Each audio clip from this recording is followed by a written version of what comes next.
देखिए आज की जो हेडिंग है आपकी, वो हेडिंग है 18वीं सदी के उत्तरार्ध में फ्रांसीसी समाज। यानी 18वीं सदी की स्टार्टिंग हो गई थी। तो अब यहाँ पर हम पहले ये जानेंगे समाज किस टाइप का था, वहाँ का समाज किस टाइप का था। देखिए अब यहाँ पर हम इस समाज की, यहाँ के यानी फ्रांस के समाज की तुलना भारतीय समाज से कर रहे हैं। जैसा कि आपको पता होगा, जो इंडियन सोसाइटी थी वो 4 भागों में विभक्त थी। 4 भाग कौन से थे? ब्राह्मण, क्षत्रिय, शूद्र, वैश्य, शूद्र, ये 4 पार्टों में डिवाइड थी। उसी तरह से जो फ्रांसीसी समाज था वो 3 पार्ट में डिवाइड था, प्रथम स्टेट, द्वितीय स्टेट और थर्ड स्टेट। ये 3 पार्ट में डिवाइड था समाज। प्रथम स्टेट में कौन आते थे? प्रथम स्टेट में पादरी वर्ग आता था, द्वितीय स्टेट में कुलीन वर्ग आता था, और तृतीय स्टेट में क्या आते थे? व्यापारी, यानी व्यापारी वर्ग आते थे।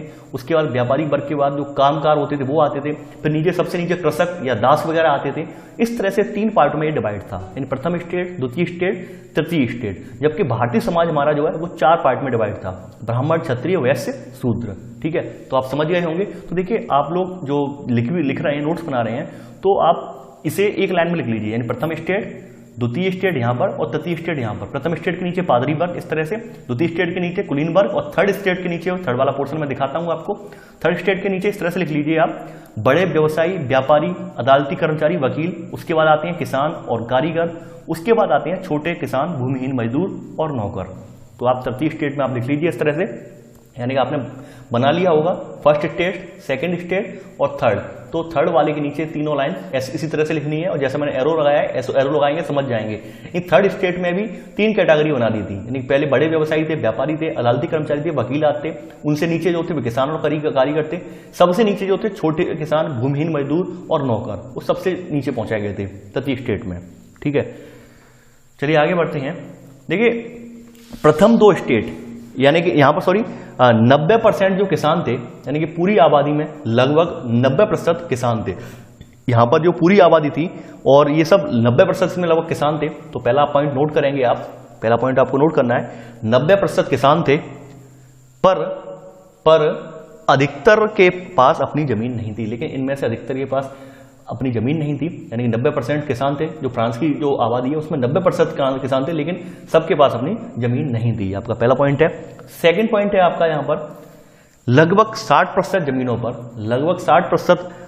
पर कुलीन वर्ग और चर्च तथा स्टेट के अमीरों का अधिकार था। 60% जमीन पर कुलीनों, चर्च और तीसरे स्टेट के अमीरों का अधिकार था। ठीक है, ये सेकंड पॉइंट है। लगभग 60% जो जमीनें थी वहां पर कुलीन, चर्च, तीसरे स्टेट के अमीरों का अधिकार था। ठीक है, तीसरे स्टेट के अमीर मैंने बताया था कौन? बड़े व्यापारी, वकील जो हैं, तो इन सब लोगों का अधिकार था। तो आप सेकंड पॉइंट नोट कर लिया होगा। देखिए कंफ्यूजन नहीं होना है। पहला पॉइंट जो ये है, पहला पॉइंट का मतलब ये है कि वहां की जनता में बताया है कि यहाँ की आबादी में 90% किसान है। सेकंड पॉइंट ये है कि जमीन के बारे में बताया है कि भाई 100% जमीन में से 60% जमीन तो केवल कुलीन वर्गों के पास ही थी। कुलीन वर्ग, चर्च के पादरी और जो तृतीय स्टेट के सबसे अमीर व्यक्ति थे उनके पास थी। ठीक है, तो ये सेकंड पॉइंट ये बात कह रहा है। थर्ड पॉइंट आपका जो है, देखिए प्रथम 2 स्टेट जो थे, प्रथम 2 स्टेट कुलीन वर्ग और पादरी वर्ग, इन लोगों को जो है विशेष अधिकार प्राप्त थे, यानी जन्म से विशेष अधिकार प्राप्त थे। जैसे हमारे यहाँ ब्राह्मण और क्षत्रिय को जन्म से विशेष अधिकार प्राप्त थे, ठीक उसी प्रकार से वहां पर भी इन 2 स्टेट के लोगों, यानी जो कुलीन वर्ग और पादरी वर्ग के लोगों को जो विशेष अधिकार जन्म से प्राप्त थे। ठीक है, और इन वर्गों को करों में छूट भी दी गई थी। राज्य में दिए जाने वाले जो कर थे उनमें भी इन्हें छूट दी गई थी। कुछ लोगों को जो थे, यानी इनमें से भी कुछ लोग ऐसे थे जिन्हें कर देना ही नहीं पड़ता था। ठीक है, तो थर्ड पॉइंट है आपका, प्रथम 2 स्टेट्स यानी कुलीन वर्ग एवं पादरी वर्ग के लोगों को कुछ विशेषाधिकार जन्मना प्राप्त थे। ठीक है, अब इसी में सब पॉइंट करके लिखेंगे, इन वर्गों को करों से छूट व सामंती अधिकार भी प्राप्त थे। यानी इन्हें करों में छूट भी दी गई थी, इसके अलावा इन्हें सामंती विशेषाधिकार भी प्राप्त थे। ठीक है, यानी इन वर्गों को करों से छूट व सामंती अधिकार भी प्राप्त थे। तो आपका थर्ड पॉइंट कंप्लीट हो जाता है। चलिए आगे बढ़ते हैं। देखिए यहां पर इसमें, यानी इस जो फ्रांसीसी समाज में जो कर था, यानी कर का सबसे ज्यादा हिस्सा जाता था किसानों से।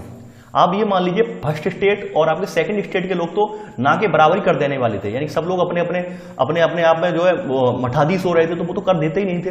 केवल कर देने वाले लोग थे वो किसान थे यहाँ पर। ठीक है, तो आगे चलकर ये आपको और मैं बताऊंगा आगे चलकर दिक्कत कहाँ आई, क्यों दिक्कत आई वहां पर, ये भी बताऊंगा मैं। तो चौथा पॉइंट है आपका किसानों पर करों का दोहरा बोझ था, यानी किसानों पर करों का दोहरा बोझ था। ठीक है, पहला कर कौन सा था, देखिए इसमें सब पॉइंट करके लिखेंगे। चौथे पॉइंट में सब पॉइंट है टाइड। टाइड टाइड है धार्मिक कर, ये धार्मिक कर है टाइड। ठीक है, और किसके द्वारा लिया जाता है, पादरी द्वारा, ब्रैकेट में लिख लेना पादरी द्वारा, पादरी द्वारा। ठीक है, टाइड पादरी द्वारा, टाइड धार्मिक कर गए, टाइड धार्मिक कर पादरी द्वारा। और क्या था ये, इसमें कृषि उपज का 1/10वां भाग। कितना था, कृषि उपज का 1/10, यानी कृषि उपज का 1/10, 1/10। ठीक है, लिख लीजिए आप इसी में आगे, यानी कि चौथा पॉइंट है कि किसानों पर करों का दोहरा बोझ था। पहला सब पॉइंट है टाइड, यानी पहला कर था टाइड, इसमें आगे लिख लीजिए धार्मिक कर, ब्रैकेट में पादरी द्वारा, कृषि उपज का 1/10वां भाग। ठीक है, सेकंड है इसमें टाइल। टाइल क्या था, प्रत्यक्ष कर था, प्रत्यक्ष कर, इसके आगे लिख लीजिए ब्रैकेट में सरकार द्वारा, यानी प्रत्यक्ष कर जो होते हैं वो सरकार द्वारा लिए जाते, गवर्नमेंट ले रही थी, सरकार द्वारा था, सरकार द्वारा। ठीक है, ब्रैकेट में लिख लीजिए सरकार द्वारा प्रत्यक्ष कर, तो आपने लिख लिया होगा। यानी टाइल जो था वो धार्मिक कर था, पादरियों द्वारा लिया जाता था, यानी उपज का 1/10वां भाग। वहीं टाइल जो था वो प्रत्यक्ष कर था, जो सरकार के द्वारा लिया जाता था, यानी कि राजा के द्वारा लिया जाता था। अब पांचवा पॉइंट है आपका, देखिए इन सब के अलावा वहां पर कुछ अप्रत्यक्ष कर भी थे, कुछ अप्रत्यक्ष कर भी लगाए थे, जैसे कुछ अप्रत्यक्ष कर भी थे, जैसे नमक और तंबाकू, नमक और तंबाकू पर कर लगाया गया था वहां। तो पांचवा पॉइंट है आपका, कुछ अप्रत्यक्ष कर भी थे, कुछ अप्रत्यक्ष कर भी थे, जैसे नमक और तंबाकू पर कर, नमक और तंबाकू पर कर। ठीक है, तो 5 पॉइंट हो गए आगे आपके, पांचों पॉइंट आपने लिख लिए होंगे। अब चलिए आगे बढ़ते हैं। अब देखिए अगली जो हेडिंग है आपकी, ये तो आपने फ्रांसीसी समाज के बारे में जान लिया, समाज कितने भागों में विभक्त था। अब जान लेते हैं राजा के बारे में, यानी फ्रांस के राजा के बारे में, उस समय का राजा कौन था वो भी जान लेते हैं। राजा, तो हेडिंग डाल दीजिए राजा या फ्रांसीसी राजा, फ्रांस का राजा, जो भी आपकी डालनी हो डाल दीजिए। तो देखिए सन 1774 में बूर्बो राजवंश का लुई 16वां फ्रांस की राजगद्दी पर आसीन हुआ। सन 1774 में बूर्बो राजवंश का लुई 16वां फ्रांस की राजगद्दी पर आसीन हुआ।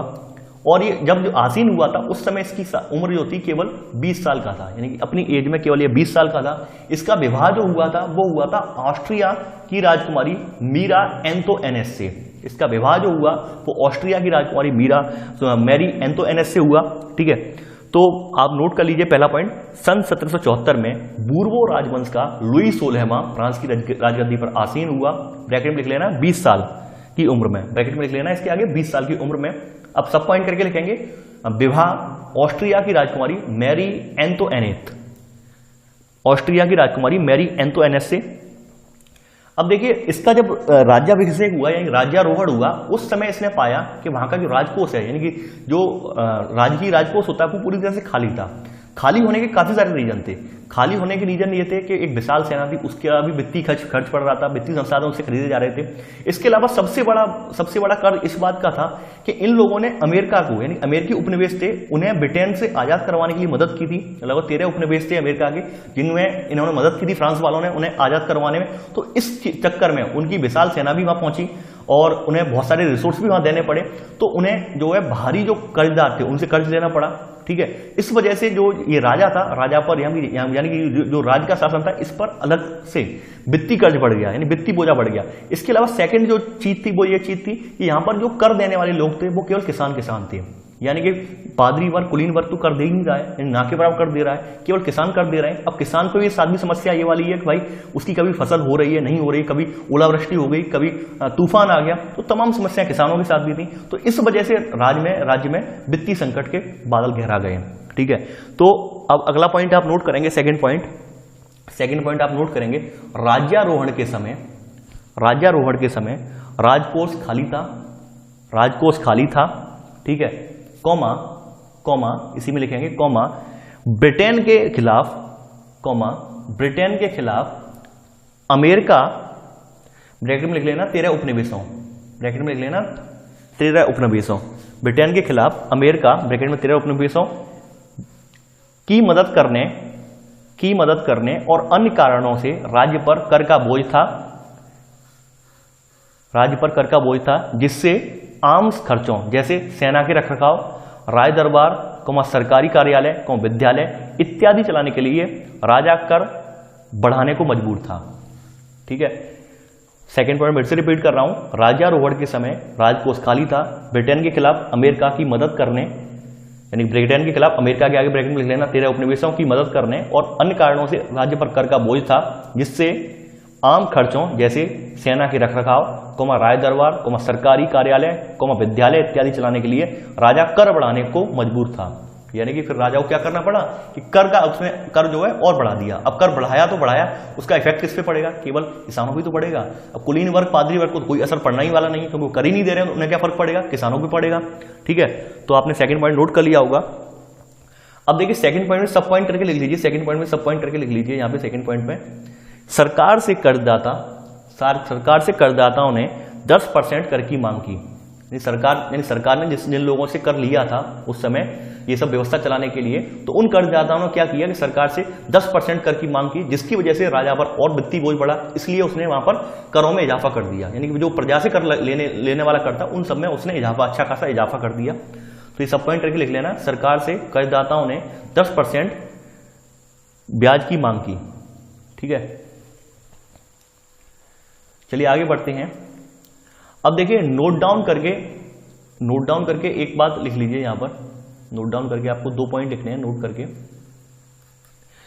प्राचीन राजतंत्र पद का प्रयोग सन 1789 के पहले के फ्रांसीसी समाज एवं संस्थाओं के लिए होता है। प्राचीन राजतंत्र पद का प्रयोग सन 1789 से पहले के फ्रांसीसी समाज एवं संस्थाओं के लिए होता है। सेकंड नोट में आप लिखेंगे लिब्रे।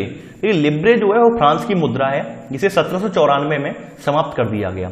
यानी कि लिब्रे जो है वो फ्रांस की मुद्रा है, जिसे 1794 में समाप्त कर दिया गया। देखिए ऐसे भी कोई व्यक्ति अगर वीडियो देख रहे हैं जिनका उद्देश्य केवल और केवल सुनना है, तो कोई दिक्कत नहीं है। आप यहाँ पर हम दोनों काम करवा रहे हैं। देखिए हमारे जो चैनल के अभ्यर्थी हैं उनकी रिक्वायरमेंट ये थी कि हमारे लिए नोट्स बनवाए जाए, तो मैं उनके लिए साथ साथ नोट्स भी बनवाता जा रहा हूँ। ठीक है, तो यानी समझाता भी जा रहा हूँ, नोट्स भी बनवाता जा रहा हूँ, तो आप लोग इसमें ज्यादा बॉदरेट ना हो। ठीक है, तो यहाँ पर दोनों नोट हैं। पहला नोट में आपने पहले नोट में ये वाला लिख लिया होगा, दूसरे नोट में आपने लिब्रे वाला लिख लिया होगा। ठीक है, चलिए अब आगे बढ़ते हैं। अब देखिए अगली जो हेडिंग है वो आपकी है जीने का संघर्ष, यानी संघर्ष की स्थिति कहां पर उत्पन्न हुई, ये अब जानेंगे। देखिए फ्रांस की जनसंख्या जो 1715 में थी वो 2.3 करोड़ थी। 1789 में यह जनसंख्या जो है 2.8 करोड़ हो गई। तो आप पहला पॉइंट आप नोट कर लीजिए, फ्रांस की जनसंख्या। ठीक है, फ्रांस की जनसंख्या। अब इसमें डैश लगा लीजिए, इस तरह से डैश लगा लिख लीजिए। सन 1715 में 2.3 करोड़, 2.3 करोड़। अब सेकंड डैश लगा लीजिए 1789 में 2.8 करोड़। ठीक है, ये पहले पॉइंट में इस तरह से लिख लीजिए, यानी फ्रांस की जनसंख्या 1715 में 2.3 करोड़ और 1789 में कितनी हो गई? 2.8 करोड़। ठीक है, यानी लगभग 50 लाख लोग बढ़ गए। ये आपने लिख लिया होगा। अब ठीक है, ये लिख लिया। अब इसी में सब पॉइंट करके लिखेंगे, सब पॉइंट इसी में करके लिखेंगे। देखिए यहां पर जनसंख्या तो बढ़ी, लोग 50 लाख लोग बढ़ गए एक देश के अंदर, लेकिन इसकी तुलना में उत्पादन में कमी आई, उत्पादन नहीं बढ़ा। यानी कि वहां पर उत्पादन क्यों नहीं बढ़ा? क्योंकि लोग फिर खेती करना ही नहीं चाहते थे। आजकल समस्या ये बहुत ज्यादा बढ़ती जा रही है कि लोग खेती करना ही नहीं चाहते हैं। जब खेती करेंगे ही नहीं, जनसंख्या बढ़ती जा रही है, तो खाएंगे क्या? यही समस्या वहां भी उत्पन्न हुई। नहीं, फलस्वरूप अनाज उत्पादन की तुलना में मांग ज्यादा थी, यानी अनाज इतना उत्पादित हो नहीं पा रहा था। देखिए फ्रांस कोई ज्यादा बड़ा नहीं है और उतनी तुलना में, उसकी तुलना में आबादी जैसे बढ़ रही थी वैसे वहां उत्पादन नहीं हो रहा था, और फिर मांग जो थी वो मांग ज्यादा थी। तो आप नोट कर लीजिए सब पॉइंट में, फलस्वरूप अनाज उत्पादन की तुलना में मांग ज्यादा थी। नहीं, फलस्वरूप अनाज उत्पादन की तुलना में मांग ज्यादा थी। अब देखिए यहां पर एक बात और थी फ्रांस के अंदर, यहां पर जो भोजन के रूप में वो लोग पाव रोटी खाते हैं। जैसे अपने यहाँ फ्लैट ब्रेड चलता है, यानी कि अपने यहाँ तवे वाली रोटी चलती है, प्लेन रोटी चलती है, वहां पर ऐसा नहीं है। वहां पर हम लोगों की तरह डेली रोटी बना के नहीं खाई जाती है। वहां पर ये लोग जो है बेकरी पर डिपेंड रहते हैं। आपने आज भी देखा हुआ मूवी वगैरह में, तो वो लोग सब्जी बना लेंगे या अपना मीट प्रोडक्ट वगैरह बना लेंगे, लेकिन पाव रोटी आज भी वही खाते हैं, ये बेकरी की बनी हुई रोटी खाते हैं। जबकि हम लोग उसे बासी रोटी मानते एकदम। यानी भारतीय लोग, अब तो लोग खाने लगे हैं, भारत में बर्गर वगैरह के रूप में उसे खाने लगे हैं, लेकिन जो आज भी भारत के लगभग 90% परिवारों में देखेंगे लोग उसे पसंद नहीं करते हैं। आप ताजी रोटी पसंद करते हैं, फ्लैट ब्रेड पसंद करते हैं। जबकि वहां ऐसा नहीं था। वहां पर यानी जितने भी यूरोपीय कंट्री है वहां पाव रोटी खाई जाती है, बेकरी से निर्मित पाव रोटी खाई जाती है। तो इसकी वजह से क्या हुआ था, जैसे जैसे वहां पे देखिए जनसंख्या बढ़ी, उत्पादन हो नहीं रहा है, मांग ज्यादा है, तो ऑब्वियसली बात है पाव रोटी के रेट बढ़ जाएंगे। पाव रोटी के जब रेट बढ़ गए, इसके अलावा जो मजदूर थे वहां के मजदूरों के वो अपनी मजदूरी खुद मांगने का हक नहीं था कि भाई अपने अकॉर्डिंग सेट कर लें कि भाई मान लो महंगाई ज्यादा है तो अपने हिसाब से हमने तय कर लिया, अपनी मजदूरी दैनिक वेतन तय कर लिया। वो तय नहीं कर सकते थे, वो तय करने का अधिकार मालिकों के हाथ में था, यानी वहां के जो मालिक थे वो मजदूरी तय करते थे। कभी कभी वो देते थे या नहीं देते थे मजदूरी, यानी कभी कभी बेगार में भी काम करवाते थे। तो ये सब चीजें जो थी, एक क्रांति का इन लोग चीजों ने क्रांति का एक जन्म लिया, क्रांति के रूप में एक उभर के आई, यानी कि ये सब शोषण जो अत्याचार था यही एक क्रांति की परिणीत बना जा गया। ठीक है, तो सेकंड पॉइंट आप नोट करेंगे, अब आप इसी में सेकंड पॉइंट नोट करेंगे, मजदूरी महंगाई की तुलना में काफी कम थी। मजदूरी महंगाई की तुलना में काफी कम थी। ठीक है, मजदूरी महंगाई की तुलना में काफी कम थी। अब सेकंड पॉइंट में सब पॉइंट करके लिखेंगे। देखिए कभी कभी क्या होता था कि वहां पर सूखा या ओले का प्रकोप भी हो जाता था, जिससे पैदावार जो गिर जाती थी, और जब पैदावार गिर जाती थी उस समय कोई आजीविका का कोई स्रोत था ही नहीं। तो ये स्थिति बहुत बुरी यहां पर बनती थी जाके। तो सेकंड पॉइंट में सब पॉइंट करके लिखेंगे, सूखे या ओले के प्रकोप से पैदावार संकट भी था। सूखे या ओले के प्रकोप से, सूखे या ओले के प्रकोप से पैदावार संकट भी था। ठीक है, तो आपने 2 पॉइंट लिख लिए जीने के संघर्ष में। अब आप समझ जाएंगे जीने के संघर्ष में इतने ही 2 पॉइंटों से आप पूरी स्थिति समझ जाएंगे। पहली स्थिति ये थी कि भाई जनसंख्या बढ़ गई, वहां पर इतना उत्पादन बढ़ नहीं रहा है, तो यानी कि मांग तो बढ़ी है यानी उत्पादन नहीं बढ़ा है। सेकंड स्थिति ये थी कि मजदूर अपनी मजदूरी को तय नहीं कर सकता है, मालिक तय करके बता रहे हैं उसे। उसी में सेकंड बात उसमें भी ये भी है कि जो किसान थे, किसानों के समय हर समय उन्हें आजीविका मिलती नहीं थी, हर समय उनका आजीविका का कोई ठोस स्रोत था नहीं। यानी कभी कभी क्या हुआ, सूखा हो गया, ओला पड़ गया, ओलावृष्टि में फसल बर्बाद हो गई, ऐसे में कहाँ जाते वो, ऊपर से उन्हें बहुत भारी भरकम कर भी देना है। ठीक है, तो आपने 2 पॉइंट इसमें जीने के संघर्ष में नोट कर लिए हैं। अब चलिए आगे बढ़ते हैं। अब देखिए इसी में जीने के संघर्ष में ही अगली हेडिंग है, जीने के संघर्ष में ही अगली सब हेडिंग है, ये है मध्य वर्ग। हेडिंग आप डाल लीजिए मध्य वर्ग। ठीक है, अगली हेडिंग है आपकी मध्य वर्ग। जीने के संघर्ष में अगली हेडिंग है मध्य वर्ग। देखिए मध्य वर्ग में क्या था, इसमें तीसरे स्टेट के व्यापारी जो कि ऊनी और रेशमी वस्त्रों का जो है उत्पादन करते थे और उसका व्यापार करते थे, समुद्री व्यापार करते थे, सौदागर, वकील, प्रशासनिक अधिकारी इत्यादि थे। ठीक है, तो नोट करेंगे अब आप मध्य वर्ग में, इसमें तीसरे स्टेट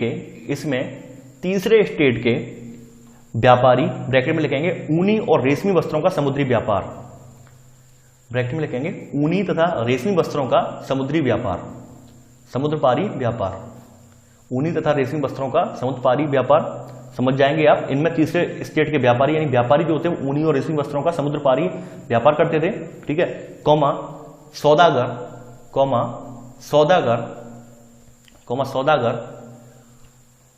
वकील, प्रशासनिक अधिकारी इत्यादि थे। सौदागर, वकील, प्रशासनिक अधिकारी इत्यादि थे। फिर से रिपीट कर रहा हूं, इनमें तीसरे स्टेट के व्यापारी, ब्रैकेट में ऊनी और रेशमी वस्त्रों का समुद्रपारी व्यापार, ठीक है, ब्रैकेट बंद, सौदागर, वकील, प्रशासनिक अधिकारी इत्यादि थे। ठीक है, अब देखिए यहां पर जो मध्य वर्ग जो था, वो जो आपका फर्स्ट स्टेट और सेकंड स्टेट के लोगों को जन्मने अधिकार जो प्राप्त है, यानी जन्म से जो अधिकार, श्रेष्ठता का जो अधिकार जन्म से प्राप्त था, उसका ध्रुव विरोधी था। दूसरी बात, ये लोग जो थे शिक्षित हो गए थे, यानी कि धीरे धीरे करके शिक्षा इन्होंने हासिल कर ली थी, तो ये लोग शिक्षा से, यानी कि जो सामाजिक हैसियत का जो आधार है वो योग्यता मानते थे। यानी सामाजिक हैसियत जो हमारी होनी चाहिए वो योग्यता के अकॉर्डिंग होनी चाहिए, ना कि जन्म के अकॉर्डिंग। ठीक है, तो आप नोट कर लीजिए, यानी थर्ड पॉइंट इसमें नोट, सेकंड पॉइंट नोट करेंगे अब आप इसी में, ये प्रथम और द्वितीय स्टेट के जन्मने अधिकारों के विरुद्ध थे। ये प्रथम और द्वितीय स्टेट के जन्मने अधिकारों के विरुद्ध थे।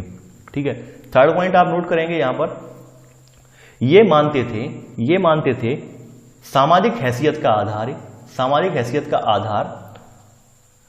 योग्यता होनी चाहिए। ये मानते थे सामाजिक हैसियत का आधार योग्यता होनी चाहिए। ठीक है, चलिए आगे बढ़ते हैं। अब देखिए नोट डाल के, अब आप एक बात लिख लीजिए, नोट डाल के अब लिखना है कुछ आपको। ठीक है, ये आपने मध्य वर्ग में लिख लिया कि इनमें तीसरे स्टेट के व्यापारी, सौदागर, वकील, प्रशासनिक अधिकारी इत्यादि थे। सेकंड पॉइंट था इसमें, ये प्रथम और द्वितीय स्टेट के जन्मने अधिकारों के विरुद्ध थे। थर्ड पॉइंट है, ये मानते थे सामाजिक हैसियत का आधार योग्यता होनी चाहिए। अब नोट डाल के अब आप इसी में थोड़ा और लिख लीजिए आगे। देखिए स्वतंत्रता, समान नियमों तथा समान अवसरों के विचार पर आधारित समाज की यह परिकल्पना जॉन लॉक और जॉन जॉक रूसो जैसे दार्शनिकों ने प्रस्तुत की थी। यानी कि समानता वाली अवधारणा से जो लोग ये प्रभावित थे, तो ये अवधारणा आई कहां से थी ये भी जान लेते हैं। तो इसे हमने नोट में करके लिखा है कि अवधारणा किसने दी थी। जॉन लॉक एक बहुत बड़े मनोवैज्ञानिक हैं, ठीक है। जॉन लॉक और जॉन जॉक ये दोनों ही बहुत बड़े मनोवैज्ञानिक रहे हैं, दार्शनिक भी रहे हैं ये लोग, ठीक है। तो आप नोट में लिख लीजिए, स्वतंत्रता, समान नियमों तथा समान अवसरों के विचार पर आधारित समाज की परिकल्पना जॉन लॉक तथा जॉन जॉक रूसो ने की थी, ठीक है, रूसो ने प्रस्तुत की थी। अब इसी में सब पॉइंट करके लिखेंगे, इसी में सब पॉइंट करके लिखेंगे पहले, यानी कि नोट 1 में सब पॉइंट करके लिखेंगे। Two treatises of government, two treatises of government में रूसो ने राजा के देवीय और निरंकुश अधिकारों के सिद्धांत का खंडन किया। रूसो ने नहीं किया था, सॉरी रूसो ने नहीं किया, ये रूसो ने नहीं किया था, सॉरी ये लॉक ने किया था, जॉन लॉक ने किया था। रूसो हटा दीजिए, लॉक लिख लीजिए। टू ट्रीटाइजेज ऑफ गवर्नमेंट में लॉक ने राजा के देवी और निरंकुश अधिकारों के सिद्धांत का खंडन किया, ठीक है। देवी और निरंकुश अधिकारों का खंडन किया, लॉक ने किया था ये, ठीक है। ये रूसो ने नहीं किया था, ये लॉक ने किया था, ये आप जान लीजिए। ये रूसो ने नहीं किया, ये लॉक ने किया है, ठीक है। लॉक ने दिया है, लॉक ने अपनी पुस्तक लिखी है टू ट्रीटाइजेज ऑफ गवर्नमेंट। इसमें लॉक ने राजा के देवी और निरंकुश अधिकारों के सिद्धांत का खंडन किया था, ठीक है। अब देखिए नोट 2 अब डाल के लिखेंगे आप, नोट 2 अब डाल के लिखेंगे, नोट 2, ये नोट 1 हो गया आपने, अब नोट 2 है। देखिए नोट 2 में जो नाम मैं लिखवा रहा हूं ये बहुत इंपॉर्टेंट है और आगे भी आपका ये नाम आप कहीं भी यूज कर सकते हैं। जैसे पॉलिटिकल साइंस अगर ऑप्शनल में ले रहे हैं तो वहां भी आप इस नाम को लिख सकते हैं वहां पर। देखिए अगली एक किताब है नोट 2 में आपकी, नोट 2 है आपका, ये नोट 2 है आपका, the spirit of the laws, the spirit of the laws. इसके लेखक हैं मॉन्टेस्क्यू, इसके लेखक हैं मॉन्टेस्क्यू। नोट 2 में आप लिखेंगे the spirit of laws, dash लगा के लिखेंगे इसके आगे। इसमें मॉन्टेस्क्यू ने सरकार के अंदर विधायिका, कार्यपालिका और न्यायपालिका, विधायिका, कार्यपालिका और न्यायपालिका के बीच सत्ता विभाजन की बात कही है, के बीच सत्ता विभाजन की बात कही है। फिर से रिपीट कर रहा हूं कि जो द स्पिरिट ऑफ लॉज जो रचना है इनकी, इसमें मॉन्टेस्क्यू ने सरकार के अंदर विधायिका, कार्यपालिका तथा न्यायपालिका के बीच सत्ता विभाजन की बात कही थी। ये देखिए सबसे पहली बार इसी में जिक्र हुआ है, विधायिका, कार्यपालिका और न्यायपालिका का, इस किताब में, ठीक है। तो ये नोट 2 में आपने लिख लिया होगा। अब देखिए अगला नोट है आपका, नोट 3 है आपका, नोट 3 है आपका आज का, ठीक है। इसमें लिखेंगे अमेरिका के 13 उपनिवेशों की ब्रिटेन से आजादी जिसमें फ्रांस ने मदद की थी, ब्रैकेट में लिखेंगे जिसमें फ्रांस ने मदद की थी, के बाद देखिए अमेरिका के 13 उपनिवेशों की ब्रिटेन से आजादी के बाद इसी आधार पर सरकार का गठन हुआ था, ठीक है। यानी कि भाग जो आजादी हुई, जो अमेरिका के उपनिवेशों को आजाद करवाया ब्रिटेन से, तो इस चीज से जो है फ्रांसीसी लोग भी बहुत प्रभावित हुए। तो उनके मन में भी ये चीज हिलोरे ले रही थी कि भाई अब जैसे वहां पर आजाद हम लोग उपनिवेश से हो गए, क्यों ना हम लोग भी शोषण के विरुद्ध आवाज उठाएं और हम लोग भी शोषण से आजाद हों। यानी हर किसी के मन में कहीं ना कहीं अगर कोई चीज घटना घटित होती है उसका प्रभाव पड़ता है, तो ठीक उनके मन में भी प्रभाव पड़ा था, क्योंकि उन्होंने देखा कि भाई अमेरिका में कैसे शोषण कर रहे थे ब्रिटिश लोग, और वैसे ये लोग भी शोषण कर रहे हैं। यानी हमारे यहाँ अपने लोग तो हैं लेकिन शोषण तो हमारे यहाँ कर ही रहे हैं, तो क्यों ना आवाज उठाई जाए। तो अगला नोट नंबर 3 है अमेरिका के 13 उपनिवेशों की ब्रिटेन से आजादी, ब्रैकेट में लिख लेना, जिसमें फ्रांस ने मदद की थी, ब्रैकेट बंद, के बाद इसी आधार पर सरकार का गठन हुआ था, जो फ्रांस के लोगों के लिए प्रेरणा स्रोत था, जो फ्रांस के लोगों के लिए एक प्रेरणा स्रोत था। यानी जो सरकार का गठन किया गया था वो फ्रांस के लोगों के लिए प्रेरणा स्रोत था, ठीक है। तो ये नोट नंबर 3 है आपका।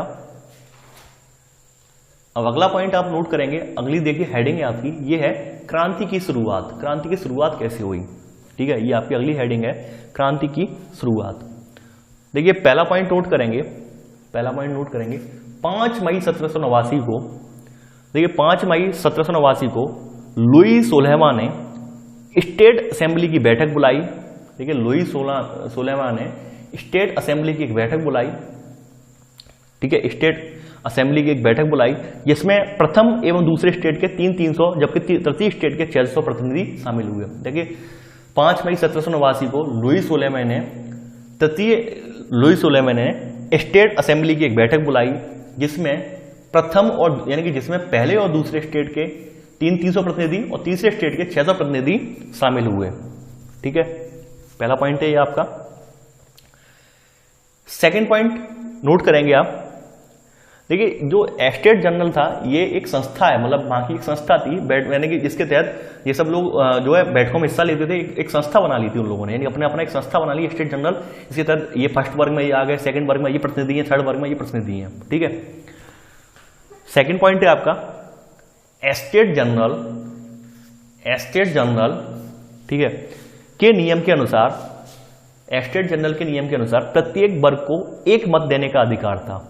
यानी कि स्टेट जनरल का नियम था, स्टेट जनरल के नियम के अनुसार प्रत्येक वर्ग को एक मत देने का अधिकार था। सेकंड पॉइंट है आपका स्टेट जनरल के अनुसार प्रत्येक वर्ग को एक मत देने का अधिकार था, परंतु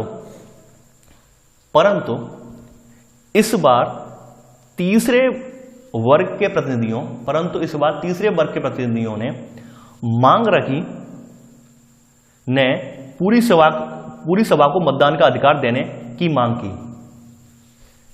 देखिए सेकंड पॉइंट फिर से रिपीट कर रहा हूं, स्टेट जनरल के नियम के अनुसार प्रत्येक वर्ग को एक मत देने का अधिकार था, परंतु इस बार तीसरे वर्ग के प्रतिनिधियों ने पूरी सभा को मतदान का अधिकार देने ठीक है की मांग की। इसमें ब्रैकेट में लिख लेना, मतदान का अधिकार के बाद ब्रैकेट में लिख लेना जिसमें प्रत्येक सदस्य का एक मत हो, की मांग की। यानी इन लोगों ने जो थर्ड स्टेट के लोग आए थे उन लोगों ने कहा हमें भी मत देने का अधिकार मिले, और पहले मत देने का अधिकार नहीं था। पहले क्या था, पादरी वर्ग और कुलीन वर्ग को मत देने का अधिकार था। तो इन लोगों ने जो 600 लोग आए थे इनके सची स्टेट वालों के, इन लोगों ने भी कहा कि भाई हमें भी मत देने का अधिकार दो, यानी हमें भी कोई यहाँ पे डिसीजन ले रहे हैं उसमें मत देने का अधिकार दो, और 600 के 600 मत देंगे। यानी ऐसा नहीं होगा कि केवल एक मत दे देगा, एक नहीं देगा कि हम 600 के 600 का जो मत है एक एक मत काउंट होगा। इनने ये बात रख दी अपनी तृतीय वर्ग वालों ने। ठीक है, तो सेकंड पॉइंट फिर से रिपीट कर रहा हूं, अगर किसी के माइंड में क्लियर नहीं हो रहा हो तो फिर से सुन लीजिए कि स्टेट जनरल के नियम के अनुसार प्रत्येक वर्ग को एक मत देने का अधिकार था, परंतु इस बार तीसरे वर्ग के प्रतिनिधियों ने पूरी सभा को मतदान का अधिकार देने, जिसमें ब्रैकेट में लिख लेना, जिसमें प्रत्येक सदस्य का एक मत हो, की मांग की। अब देखिए इसी के नीचे जो आपका सेकंड पॉइंट है, सेकंड पॉइंट में ही सब पॉइंट करके लिखेंगे आप, नोट डाल के, सब पॉइंट में नोट डाल के लिखेंगे। इसी में सेकंड पॉइंट में सब पॉइंट में नोट डाल के लिखेंगे। देखिए यह लोकतांत्रिक संविधान था, यानी कि एक मत देने वाला एक लोकतांत्रिक संविधान था, जिसे मिसाल के तौर पर रूसो ने अपनी पुस्तक द सोशल कॉन्ट्रैक्ट में प्रस्तुत किया था। यानी एक वोट देने वाला सिद्धांत, यानी कि एक प्रतिनिधि एक वोट वाला सिद्धांत जो था, इसे रूसो ने अपनी वो पुस्तक लिखी थी सोशल कॉन्ट्रैक्ट, इसमें प्रस्तुत किया था। तो इस बात से जो तृतीय वर्ग के लोग थे वो बहुत ज्यादा शिक्षित लोग थे, तो वो बहुत ज्यादा प्रभावित थे। इसी वजह से उन्होंने ये मांग रखी थी वहां पर। तो नोट में आप लिख लीजिए, यह लोकतांत्रिक सिद्धांत था जिसे मिसाल के तौर पर रूसो ने अपनी पुस्तक द सोशल कॉन्ट्रैक्ट में प्रस्तुत किया था। ठीक है, इससे आपको माइंड में क्लियर हो जाएगा क्योंकि ऐसी मांग क्यों उठी। अब देखिए एक बात और निकल के आ रही है यहाँ पे, आप लोगों के माइंड में कुछ चीजें और क्लियर हो रही होंगी कि सर आप ये बताइए कि क्या जो तृतीय वर्ग जो था, तृतीय वर्ग के जो लोग थे, तृतीय वर्ग में देखिए तृतीय वर्ग में भी कैटेगरी थी। पहली बात ये जान लीजिए, तृतीय वर्ग में भी कैटेगरी थी। तृतीय वर्ग में सब लोग पढ़े हुए नहीं थे। तृतीय वर्ग में जो फर्स्ट लेवल के कैंडिडेट थे, नहीं फर्स्ट जो लेवल के कैंडिडेट थे आपने पढ़े होंगे, तीन बॉक्स पढ़े थे वहां पे। 3 बॉक्स में पहले लेवल के जो कैंडिडेट थे वही लोग पढ़े लिखे थे। बाद बाकी जो 2 नीचे के लेवल के लोग थे वो पढ़े लिखे नहीं थे। शिक्षा केवल तृतीय जो थर्ड स्टेट के प्रथम लेवल वाले लोग थे वही केवल शिक्षित थे, ये आप जान लीजिए। ये बात आपके माइंड में बहुत बार उठ रही होगी, सर तृतीय स्टेट में आपने कहा था पढ़े लिखे नहीं थे, लेकिन यहाँ तो पढ़े लिखे, वहां पर केवल एक वर्ग पढ़ा लिखा था, सब लोग पढ़े लिखे नहीं थे वहां पे।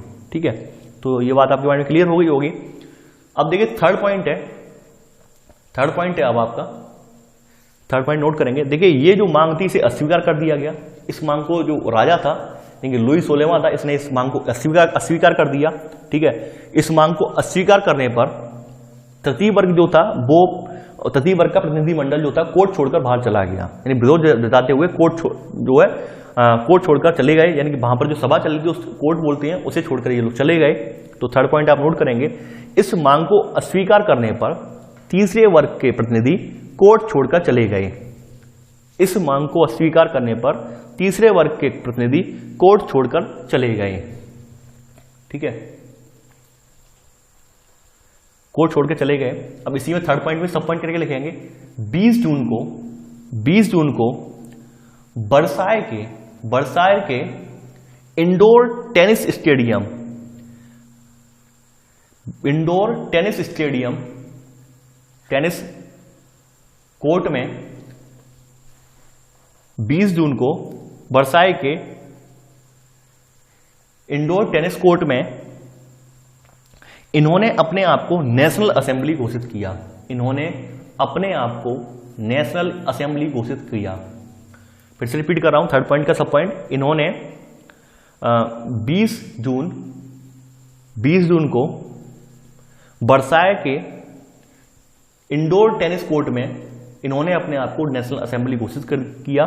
ठीक है, अब अगला सब पॉइंट है, इसी में अगला सब पॉइंट है, इन्होंने शपथ ली कि जब तक संविधान तैयार नहीं किया जाएगा, जब तक संविधान तैयार नहीं किया जाएगा तब तक असेंबली भंग नहीं होगी, तब तक असेंबली भंग नहीं होगी। यानी इनका उद्देश्य सब एक ही उद्देश्य था कि हमें संविधान तैयार करना है। संविधान तैयार होते ही जो राजा है उसे पदच्युत कर दिया जाएगा उसके गद्दी से, और पदच्युत करने के बाद सारी सत्ता जो है वो लोकतांत्रिक रूप से हम लोगों के हाथ में आ जाएगी। इन लोगों का ये मानना था। तो थर्ड पॉइंट का अगला ही सब पॉइंट है, इन्होंने शपथ ली कि जब तक संविधान तैयार नहीं किया जाएगा तब तक असेंबली भंग नहीं होगी। अब चौथा पॉइंट है आपका नेशनल असेंबली का नेतृत्व, नेशनल असेंबली का नेतृत्व मिराबियो और आबे सीए ने किया। नेशनल असेंबली का नेतृत्व मिराबियो तथा आबे सीए ने किया। ठीक है, अब इसी में सब पॉइंट करके लिखेंगे। चौथे पॉइंट में मिराबियो में डैश लगा लिखेंगे कुलीन परिवार से, मिराबियो कुलीन परिवार से। सेकंड पॉइंट लिखेंगे आबे सीए, सब पॉइंट अगला पॉइंट है आबे सीए। आबे सीए जो थे पादरी थे, आबे सीए पादरी। ठीक है, चौथे पॉइंट के दो सब पॉइंट है, मिराबियो यानी कुलीन परिवार से, आबे सीए पादरी। ठीक है, अब उसी टाइम पे ये लोगों ने नेशनल असेंबली का गठन कर दिया, यानी कि ये लोग वहां से उठ के चले आए। उन लोग राजा ने मांग स्वीकार नहीं की एक वोट वाली, उसके बाद ये लोग उठ के चले आए, जो तटीय स्टेट वाले प्रतिनिधिमंडल था। उसी दौरान एक घटना और घटित हुई। उसी दौरान क्या हुआ कि उस इलाके में कड़ाके की ठंड तो पड़ती पड़ती थी। इस साल यानी कि इस साल वहां पर फसल मारी गई। फसल मारे जाने के उपलक्ष्य में क्या हुआ वहां पर कि जो पाव रोटी था, मैंने बताया था बेकरी से लोग पाव रोटी खरीद के खाते थे, तो पाव रोटी के दाम बहुत ज्यादा बढ़ गए। ऐसे में क्या था, जो पाव रोटी वाले मालिक थे यानी बेकरी मालिक थे, उन लोगों ने जमाखोरी करना स्टार्ट कर दिया, यानी कि उन लोगों ने कीमतें और बढ़ाने के लिए जमाखोरी स्टार्ट कर दी। ऐसे में वहां पर जो जनता थी वो भड़क गई एकदम, यानी जो गुस्साई भीड़ थी वो एकदम भड़क गई। उन लोगों ने जो है वहां पर दुकानों पर धावा बोल दिया। इसके अलावा जो सेना के जो परिसर थे वहां पर भी उन्होंने धावा बोल दिया। क्रुद्ध भीड़ ने मतलब सेना के जो परिसर थे उन्हें भी वहां पर नेस्तनाबूद कर दिया। तो ऐसे करके वहां विद्रोह फिर बढ़ने लगा, विद्रोह कम नहीं हुआ, फिर बढ़ने लगा। तो पांचवा पॉइंट आप नोट करेंगे, इधर पाव रोटी का दाम बढ़ने से प्रजा ने विद्रोह कर दिया, इधर पाव रोटी का दाम बढ़ने से प्रजा ने विद्रोह कर दिया था, कौमा बाजारों तथा दुकानों पर धावा बोल दिया गया, कौमा बाजारों तथा दुकानों पर धावा बोल दिया गया। ठीक है, अगला पॉइंट इसी में नोट करेंगे, पांचवें पॉइंट में सब पॉइंट है। देखिए इन लोगों ने 14 जुलाई को बास्टिल के किले पर कब्जा धावा बोल दिया। इसी गुस्साई भीड़ ने, यानी कि गुस्साई भीड़ को ये लग रहा था कि भाई एक तो फसल मारी गई और ये सब जो कुछ हो रहा है सब राजा की मर्जी से हो रहा है। उन लोगों ने इसका एकदम गलत अर्थ निकाला।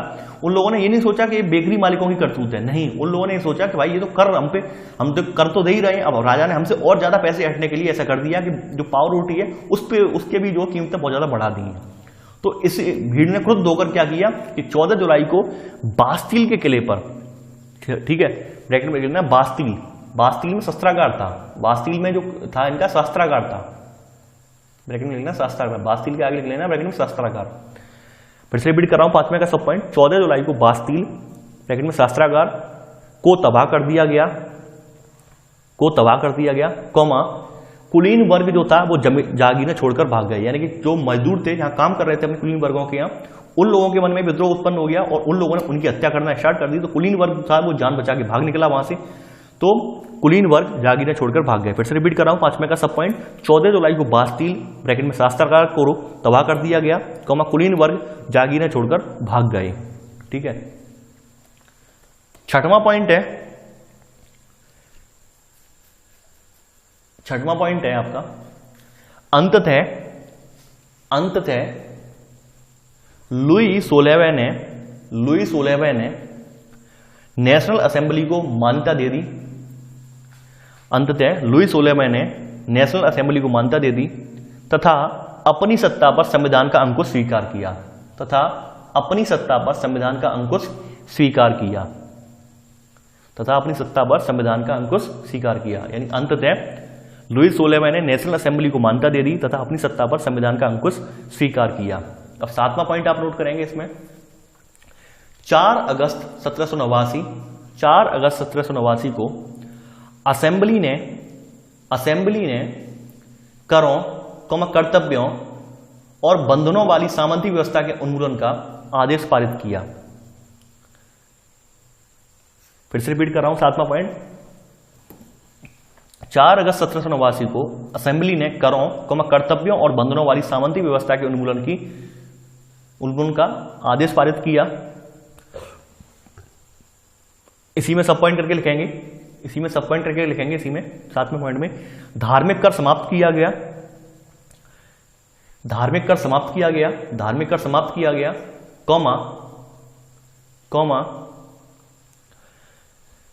पादरियों को विशेषाधिकार त्यागने के लिए विवश किया गया, पादरियों को विशेषाधिकार त्यागने के लिए विवश किया गया, चर्चों की जमीन जब्त कर ली गई। जो चर्चों की जमीन थी जहां पे पादरी लोग बैठते थे वो जमीन जब्त कर ली गई। किसके द्वारा? संविधान के द्वारा जो गठित नेशनल असेंबली है, नेशनल असेंबली की सरकार है, उसके द्वारा ये सब हुआ है कारनामा। तो 7वां पॉइंट फिर से रिपीट कर रहा हूं, 4 अगस्त 1789 को असेंबली ने करों, कर्तव्यों और बंधनों वाली सामंती व्यवस्था के उन्मूलन की घोषणा कर दी। ठीक है, अगला सब पॉइंट है इसी में 7वें में ही सब पॉइंट है, धार्मिक कर समाप्त किया गया, पादरियों को विशेषाधिकार त्यागने के लिए विवश किया गया तथा चर्चों को जो चर्च थी चर्चों की जमीन जब्त कर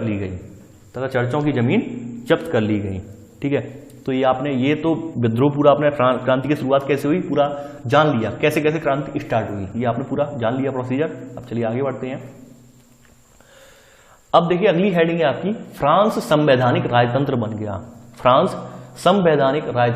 बन गया। तो देखिए यहाँ पे पहला पॉइंट आप नोट करेंगे इसमें, नेशनल असेंबली ने सन 1791 में संविधान का प्रारूप पूरा कर लिया। नेशनल असेंबली ने सन 1791 में संविधान का प्रारूप पूरा कर लिया।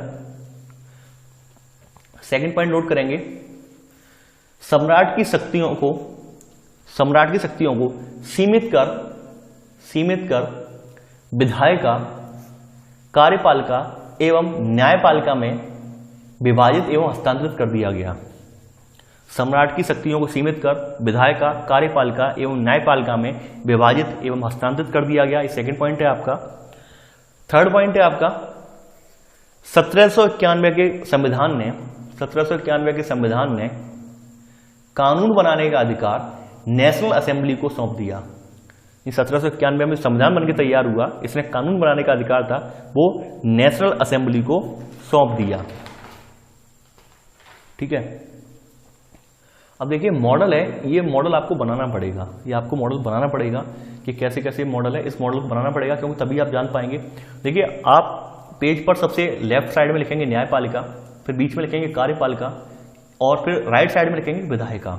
ठीक है, न्यायपालिका के नीचे ब्रैकेट में लिख लीजिए न्यायाधीश, कार्यपालिका के नीचे पहले लिखेंगे सम्राट के जस्ट नीचे फिर आएगा मंत्री, ठीक है। विधायिका के नीचे आएगा नेशनल असेंबली जिसमें 745 सदस्य हैं, ब्रैकेट में लिख लेना 745 सदस्य, ठीक है। इसके नीचे आएगा निर्वाचक जिसमें 50,000 पुरुष हैं, ठीक है। अब देखिए इसे इंटरकनेक्ट पहले कर लेते हैं। नेशनल असेंबली में 745 सदस्य हैं, ठीक है, और निर्वाचक में 50,000 पुरुष हैं, ठीक है, ये लिख लिया होगा ब्रैकेट में। अब देखिए जो नेशनल असेंबली है, अब एक एरो इससे बनाएंगे, इस एक एरो इससे जा रहा है, किसकी तरफ जा रहा है, एक एरो जा रहा है नीचे की तरफ, मंत्री की तरफ एक एरो जा रहा है, एक एरो जा रहा है सर मंत्री की तरफ, इस तरह से एक एरो इसमें नियंत्रण के लिए जा रहा है, किसकी तरफ, सम्राट की तरफ जा रहा है, ठीक है। अब एक रिवर्स एरो इधर से आ रहा है सम्राट की तरफ से, ये रिवर्स एरो बनाएंगे इस तरह से, ये आ रहा है नेशनल असेंबली की तरफ, इसके नीचे लिखेंगे निषेध। निषेध का मतलब ये हुआ कि सम्राट, ये तो नियंत्रण कर सकते हैं सम्राट को, लेकिन सम्राट नेशनल असेंबली को नियंत्रित नहीं करेगा, इसका मतलब ये है निषेध का, ठीक है। तो फिर से रिपीट कर रहा हूं, देखिए ये डायग्राम में बिल्कुल मिस ना हो, डायग्राम सेम ऐसा ही बनेगा, डिट्टो ऐसा ही बनेगा, ठीक है। यानी कि नेशनल असेंबली का नियंत्रण वाला एरो एक तो जा रहा है सम्राट की तरफ जा रहा है, दूसरा नेशनल असेंबली का एरो नियंत्रण वाला एरो जा रहा है मंत्री की तरफ। अब सम्राट से एक एरो आ रहा है, वो जा रहा है नेशनल असेंबली की तरफ, ये है निषेध का एरो, ठीक है। अब सबसे नीचे आ जाइए, अब यहां पर आप लिखेंगे सक्रिय नागरिक। सक्रिय नागरिक में कौन थे? मताधिकार प्राप्त लोग विराम 2.8 करोड़ की जनसंख्या में लगभग 40 लाख लोग। सक्रिय नागरिक में मताधिकार प्राप्त लोग 2.8 करोड़ की जनसंख्या में लगभग 40 लाख लोग। अब नीचे से एरो जा रहा है वोट। ये वोट देते थे किसे? निर्वाचक, यानी 5 जो निर्वाचक थे उसे वोट देते थे। फिर निर्वाचक जो था वो वोट किसके लिए करता था? वो नेशनल असेंबली के सदस्यों के लिए वोट करता था, उन्हें चुनता था, ठीक है। अब देखिए सक्रिय नागरिक, जो सक्रिय नागरिक थे वो ही नागरिक न्यायाधीश का भी चयन करते थे। नहीं, सक्रिय नागरिक ही न्यायाधीश का चयन भी करते थे, उसके लिए वोट डालते थे। तो एक एरो इधर लगा दीजिए न्यायाधीश की तरफ, न्यायपालिका की तरफ एक एरो बना दीजिए, सक्रिय नागरिक की तरफ से एरो एक बना दीजिए न्यायाधीश की तरफ, ठीक है। तो अब बन गया होगा। अब सक्रिय नागरिक के नीचे आप डाल लीजिए निष्क्रिय नागरिक। निष्क्रिय नागरिक कौन से होते थे? ब्रैकेट में बनाकर निष्क्रिय नागरिक इस तरह से ब्रैकेट बना लीजिए, लिख लीजिए कि मताधिकार प्राप्त नहीं लगभग 30 लाख पुरुषों, महिलाओं, बच्चों और 25 वर्ष से कम उम्र के व्यक्तियों को मताधिकार प्राप्त नहीं था। यानी यहां भी वही देखने को मिला जैसे भारत में इस महिलाओं को मताधिकार प्राप्त नहीं था, पहले केवल संपन्न वर्ग के लोगों को मताधिकार प्राप्त था, यानी जो राजे रजवाड़े थे वहां पे प्राप्त था, फिर शिक्षित वर्गों को प्राप्त हुआ, फिर धीरे धीरे करके पुरुषों को प्राप्त किया, पुरुषों को दिया गया, फिर बाद में महिलाओं को दिया गया। ठीक उसी प्रकार से यहाँ भी सिस्टम था। यहाँ पर जो शिक्षित वर्ग था, यहाँ पर जो शिक्षित वर्ग था, यानी जो शिक्षित और संपन्न वर्ग था उसे मताधिकार का अधिकार प्राप्त था, बाद बाकी लोगों को नहीं था, उसे निष्क्रिय नागरिक इन लोगों ने बोला। तो आपने ये डायग्राम बना लिया होगा। अब चलिए आगे बढ़ते हैं। अब देखिए आपका चौथा पॉइंट है आपका नेशनल असेंबली अप्रत्यक्ष रूप से चुनी जाती थी। नेशनल असेंबली अप्रत्यक्ष रूप से चुनी जाती थी। सर्वप्रथम नागरिक एक निर्वाचन समूह का चुनाव करते थे। सर्वप्रथम नागरिक एक निर्वाचक समूह, ब्रैकेट में लिख लेना 5000 पुरुष, ब्रैकेट में लिख लेना 5000 पुरुष, ठीक है, ब्रैकेट में लिख लेना 5000 पुरुष। सर्वप्रथम नागरिक एक निर्वाचक समूह, सर्वप्रथम नागरिक एक निर्वाचक समूह, ब्रैकेट में लिख लेना 5000 पुरुष। देखिए निर्वाचक समूह का मतलब क्या हुआ कि निर्वाचक जो चुन के जाएगा वो 5000 पुरुषों से चुना जाएगा, एक निर्वाचक, ठीक है, चुनते थे, जो बाद में असेंबली सदस्य चुनते थे। चौथा पॉइंट फिर से रिपीट कर रहा हूं, नेशनल असेंबली अप्रत्यक्ष रूप से चुनी जाती थी। सर्वप्रथम नागरिक एक निर्वाचक समूह चुनते थे, जो बाद में असेंबली सदस्य चुनते थे, ठीक है। पांचवा पॉइंट है आपका, पांचवा पॉइंट आप नोट करेंगे 25 वर्ष से अधिक उम्र के। देखिए मैंने बताया था सभी नागरिकों को यहाँ पे मतदान का अधिकार नहीं था, उन्हें निष्क्रिय बोला गया, उन्हें जो है निष्क्रिय नागरिक बोला गया, जिन्हें मतदान का अधिकार नहीं था उन्हें निष्क्रिय नागरिक बोला गया फ्रांस में। तो पांचवा पॉइंट है आपका 25 वर्ष से अधिक उम्र के सिर्फ ऐसे लोगों को वोट देने का अधिकार था, सिर्फ ऐसे लोगों को मताधिकार प्राप्त था जो कम से कम 3 दिन की मजदूरी के बराबर कर चुकाते थे। फिर से रिपीट कर रहा हूं, पांचवा पॉइंट 25 वर्ष से अधिक उम्र के सिर्फ ऐसे लोगों को मताधिकार प्राप्त था जो कम से कम 3 दिन की मजदूरी के बराबर कर चुकाते थे, ठीक है। ये पांचवा पॉइंट है। छठवां पॉइंट है आपका, छठवां पॉइंट आपको लिखना है ये संविधान पुरुष एवं नागरिक अधिकार घोषणा पत्र के साथ शुरू हुआ था।